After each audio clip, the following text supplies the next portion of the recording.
All right, I'm going to do a video of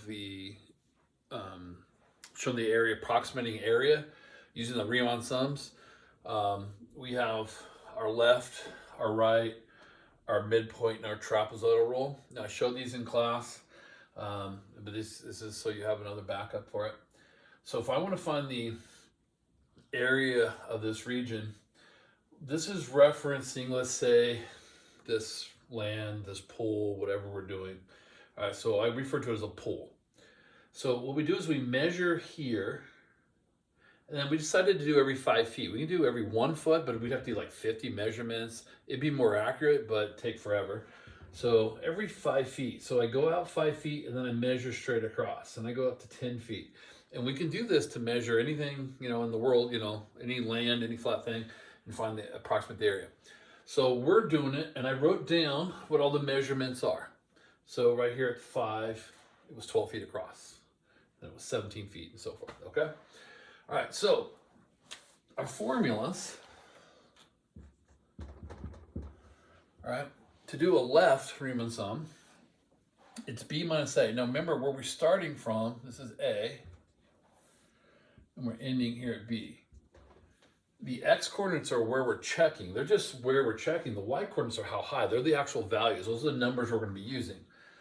But to get started, the width, this is the x coordinates, which is b minus a over n. And we're going every 5 up to 50. So we're doing 10 subdivisions. So b minus a over, in this case, 10. And as I mentioned, 10 subdivisions. All right. And that's how you get started. Now, what this number really represents is how wide these are. You can clearly see they're every 5, and so you could just put a big 5 there. But b minus a over n is, if you want a formula, there you go. All right.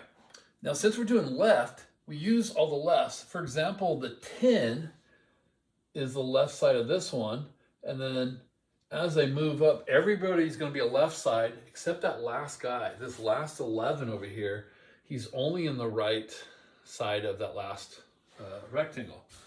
So I'm going to use the 10, the 12, the 17, the 19, the 22.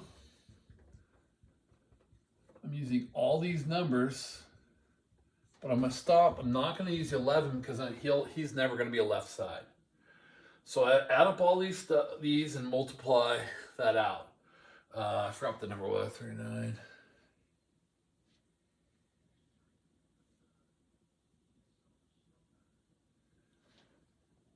So 830. So this is going to be at 830 square foot. So I'm saying the surface area of that, 830 square feet. The right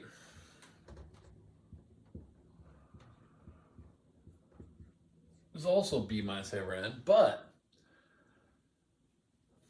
I'm not going to do this one. Instead, I'm going to do that one because I'm only going to do the right side. So I'm going to start with the 12.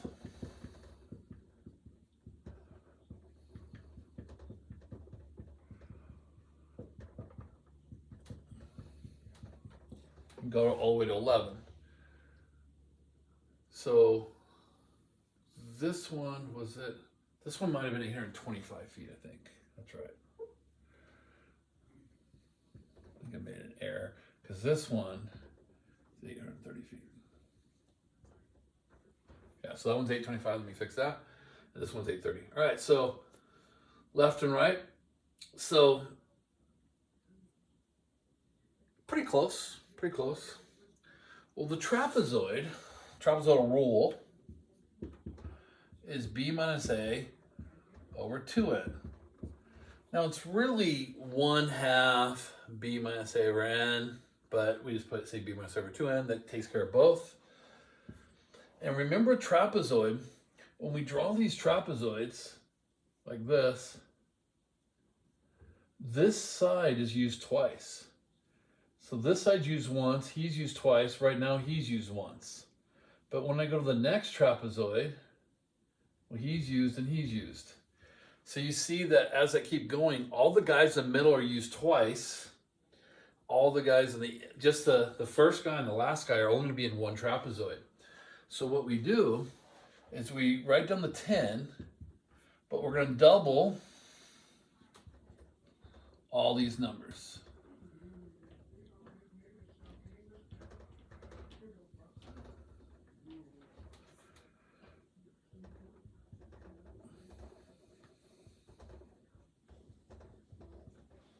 All right. So here's what I did.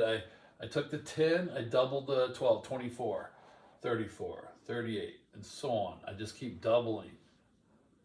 But the last guy did double, so I don't double the first and last.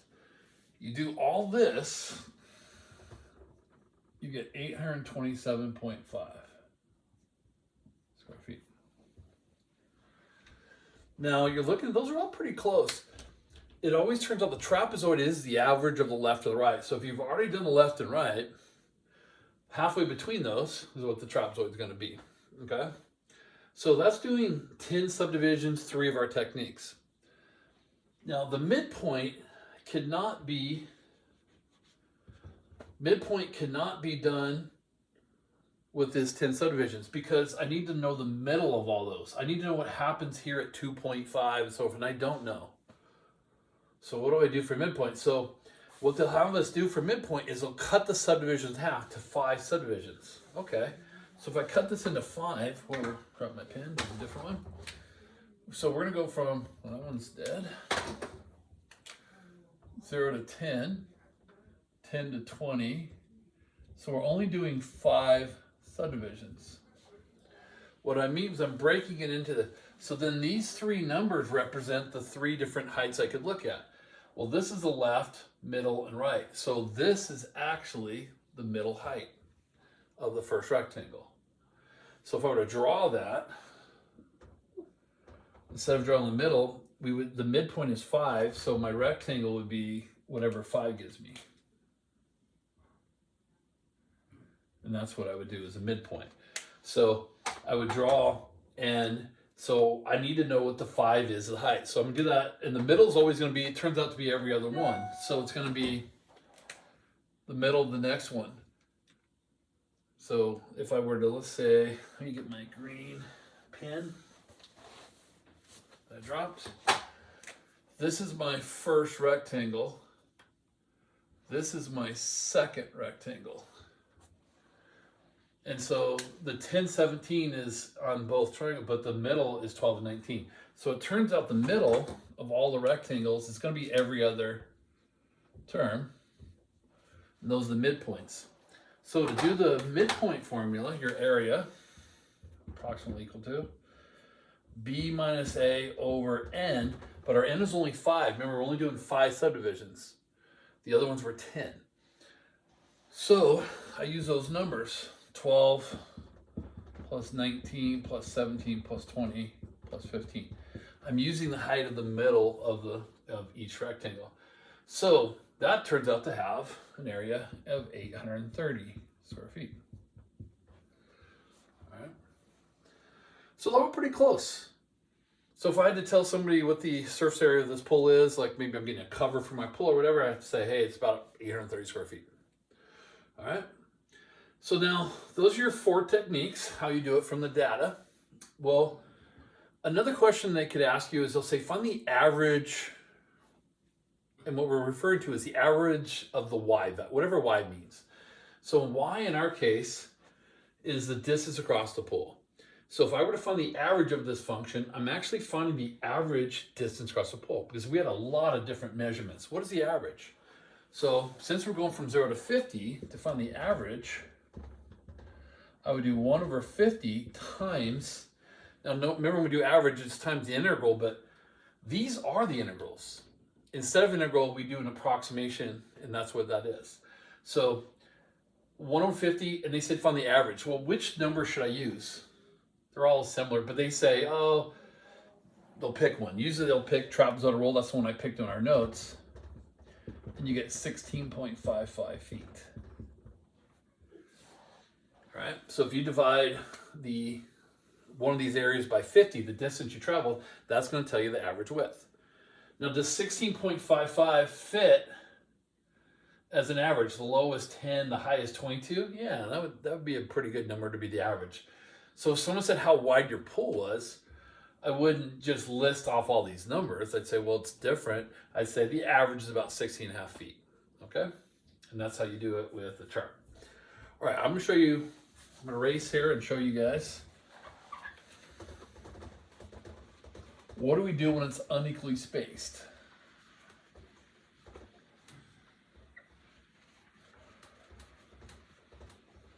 So I'll make up a different one than the one in our homework, okay? So we don't need any of this stuff.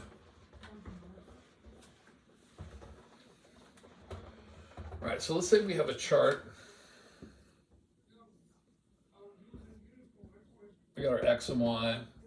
We start at 0, it doesn't really matter. We'll go 2, we'll go 7, we'll go 10, and then we'll go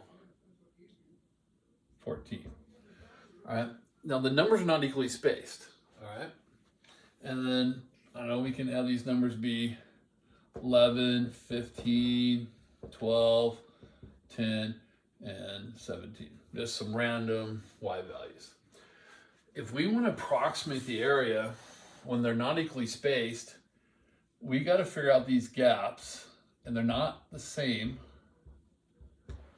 So you cannot use the B minus A. You can't use formulas for unequally spaced. We just do them by ourselves. So what these represent is our land. We're measuring at 0 and 2. Well, they're saying this side's 11 and this side's 15. Well, which one do I use?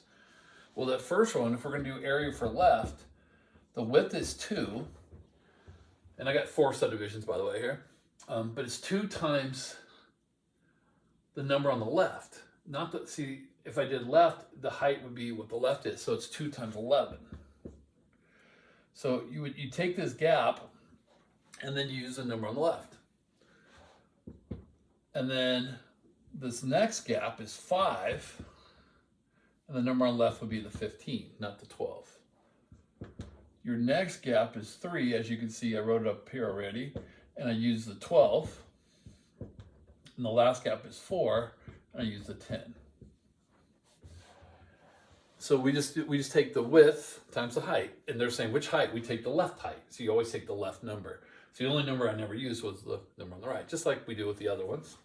And if I want to do a right, they're still going to have the same width too, but I'm going to use the number on the right this time. So I'm going to use the 15, and then I'm going to use the 12, then I'm going to use that 10. And then I'm going to use that gap before, I'm going to use that 17. Now I'm going to use that number on the right. I'm not going to use that 11 that started. I'm not going to use the left number. Now, they can't ask us to do midpoints because there's no way, we don't have an equation or data. The midpoint would be halfway, and I don't know what's going on. Now, I've had people say, hey, well, would it be 13, halfway between? Well, that's what trapezoidal rule is doing, is always doing the middle. So midpoint, we can't do it. So the shortcut for trapezoidal rule is you take the width, instead of like which number do I take, you take the average of those numbers. Because that's the trapezoidal rule formula. See, the formula for trapezoid is that. Well, our width is 2 for the first one. So we would do 1/2 11 plus 15. Well, if your geometry teacher ever told you what the formula is really doing is having you add the 2 bases and divide by 2.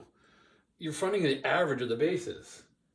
So instead of writing 11 plus 15 divided by 2 and wasting my time, I got eyesight, I can tell 13's in the middle. We can all should be able to find a middle number.